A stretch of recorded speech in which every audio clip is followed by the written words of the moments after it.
We're learning more about the suspect who allegedly killed a police officer and injured another at the U.S. Capitol Friday.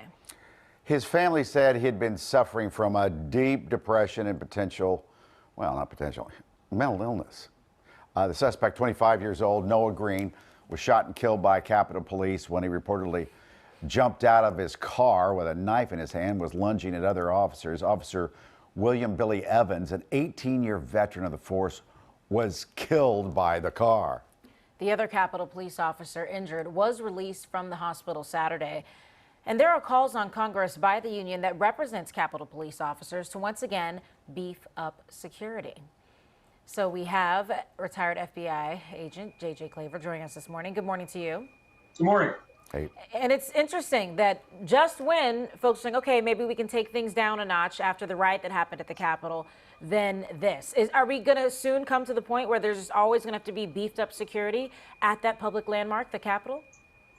I think we're going to see a heavy security presence there for the foreseeable future. That's not going to change. But keep in mind, despite the tragedy of the officer killed and the other injured, the security that was in place worked. Yeah. It prevented the vehicle from getting past that outer perimeter. They have the barricades up. Unfortunately, they have to have officers on the outside of the barricades to screen vehicles that they're going to let in. So this seemed as if this young man, deeply disturbed, wanted to make sure that he'd hit a spot that he knew he would be killed by cops. It seemed like it was a suicide thing. That's to me. I mean, he drove to a place that is more heightened security than any place else in America and rammed his car and then jumps out with a knife in his hand. He knew what was going to happen to him, don't you think? Well, certainly suicide by cop is not uncommon, but we are dealing with mental illness here, and it's hard to think logically about it when clearly the person was probably not thinking logically and clearly. So, did he go there with the intention of suicide by cop? We'll never know, obviously, because he's dead. Yeah. But the interesting thing is, though, there really wasn't warning. Even though the family said he was dealing with mental health issues, he didn't have a criminal record. He hadn't been flagged. So it's like you can't predict necessarily that something like this was going to happen. So maybe the fences have to stay up.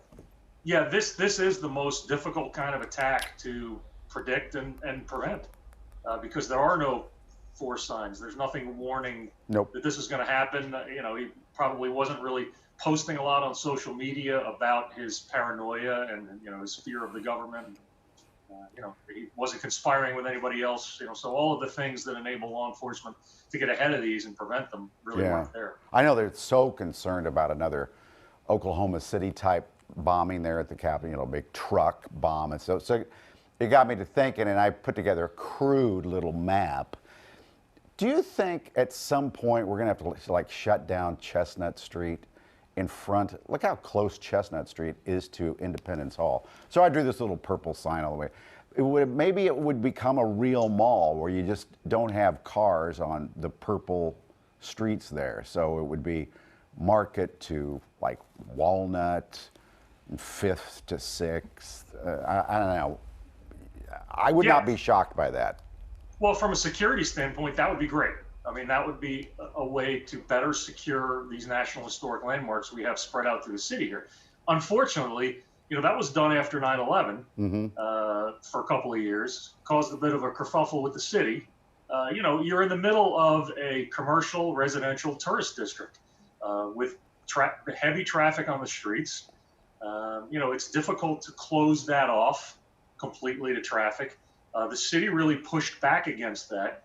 And in 2003, they reopened the streets because of pressure from businesses and the residents there to get things moving. So, it's a real challenge for the National Park Service and the other federal agencies responsible for protecting those landmarks because it's very spread out. It's in the middle of the city. You've got the Liberty Bell and right there. Constitution. Right. And, it's also, you've got some jurisdictional issues because legally the city owns Independence Hall and the Liberty Bell. The federal government operates it as a national park. Right. So, you got all these competing interests, and it's a challenge. There's no question. JJ, thanks. Thanks for having me. Yes. Good to see you. We'll be right back. Take care.